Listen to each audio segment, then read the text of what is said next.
If you've lost someone that you love and you feel like you're unable to move past that pain, maybe it was a recent loss or maybe it's been 30 or 40 years. My next guest, James LaVeck, has lost two husbands by the time he was 47 years old. One was an illness, and the second one was very unexpected. So he has had both experiences of loss. James, welcome to the show. Thank you. Glad to be here. Yeah, absolutely. James wrote the book Life After Loss is a memoir of love, loss, and life. James, let's talk about the general overall message. Well, generally, it's a memoir about my life and meeting these two men who helped form who I am, and losing each of them, and in the process, learning to find myself and learning how to live again after those kind of traumatic experiences. Losing the first in '95 and then the second in 2014.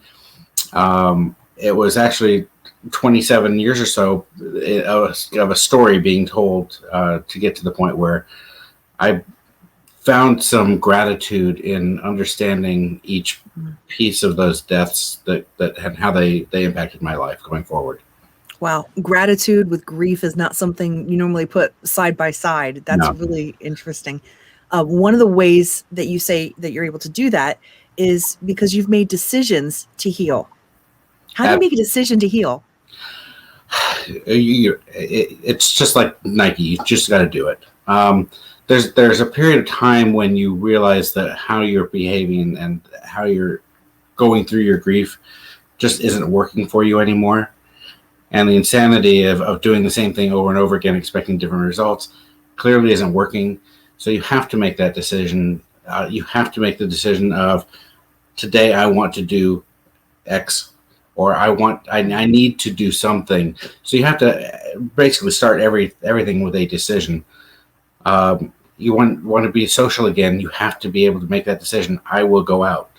And for somebody who's like me, an introvert, making that decision was very difficult to do. But it was a conscious decision. You said, I'm just going to do it. It had to be a conscious decision. I had to force myself to go out. And so it was just making those decisions that really makes heads you towards healing. Yeah. The one thing we can all agree on is that grieving is universal. We've all experienced it on one level or another. Maybe it's a parent, a spouse, a child, God forbid, a pet. I mean, This is something that everyone can relate to. Absolutely. When I was growing up, I didn't have the loss of anybody significant in my life. So I was never really taught how to grieve. We lost pets, but it was easily replaced with a new pet as a kid. When it came time for me to raise my own children, I had already experienced the first loss. So when we did lose pets, we took the time to grieve and mourn and talk about that, and understand that you can't replace one with the other, with a new one. Right.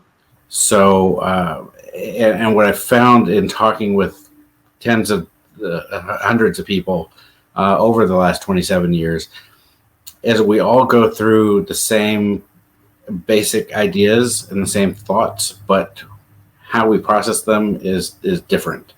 And so my hope with this book is to be able to give people ideas on what works for them in their grieving process. Well, we're not taught how to grieve, according to your book. You say that, people mean well, but they say things that, like, well, just, you're not over that yet. No? Or they're in a better place. Yeah. Well, and I had a conversation with my neighbor just the other day. Her husband passed away last year. And she said, I hate hearing he's in a better place, because the better place was here with me. Oh, powerful. James, you talk about triggers that can set you off after a loss. What do you mean by that, and what are the triggers? Oh, triggers. That you could have a whole podcast just on that.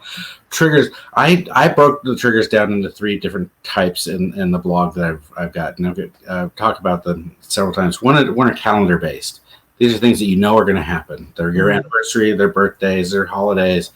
You can look at a calendar, you know it's going to happen. Mm-hmm. The other ones are things that are anticipated but unexpected. I'm watching a romantic movie. I might expect to cry. A character on my favorite TV show dies. Things like these. you might expect it to happen, but it's still there. And then there's the third category I say is, unscheduled, unanticipated. That's when you go to the grocery store and you see a doppelganger walk around the corner, and you think, oh my gosh, they're still alive. Or you're listening to the radio in the car and you hear a song that from your wedding. Those kinds of things that you can't quite anticipate. So I spent a lot of time talking about how we can anticipate that these triggers are going to be there, because they're always going to be there. Something is always going to set us off.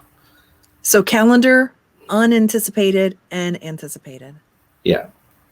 Wow. So one of the strategies that I talk about is, that this date is coming up. Mm-hmm. How are you going to make that date work? Right. You can make that decision to make it a more positive experience for yourself, or you can make it a crying fest for yourself. Either one is a valid decision, whatever decision you make. Right. But just let it sneak up on you and catch you off guard. James, I'm hearing a continued pattern of being conscious and making decisions to move forward. Being conscious, the date is coming. What are you going to do about it? Almost, you seem to be saying that being aware of it and being prepared, you get control of it that way. Absolutely. That's give you a little bit of control. And sometimes it works, sometimes it doesn't. But you have to, as long as you look at what are my possibilities, what's it going to look like, it's either going to be one or another, or maybe a combination of both. But as long as you're in the moment and you're aware of what's happening, mm-hmm. then it's easier to get to the point of healing, I think. James, we're kind of wrapping up here. For someone who's listening and they just are really struggling in the depths of grief, what words of hope can you give them that there is life after loss? I managed to do it. And many millions of other people have managed to do it. It's really a matter of getting to the point where you're ready to heal. And we take as long to grieve as we need to grieve. In my opinion, I don't think anybody should be stuck to a timeline. I don't think anybody should tell you how to grieve. But at some point, you do need to make a decision that it's time for me to start getting better. Wow, that's powerful. Well, James LaVeck wrote the book, Life After Loss is a Memoir of Love, Loss, and Life. James, thank you for being here. I am so sorry about your losses, but thank you for turning it to good. Well, thank you for having me. Appreciate it.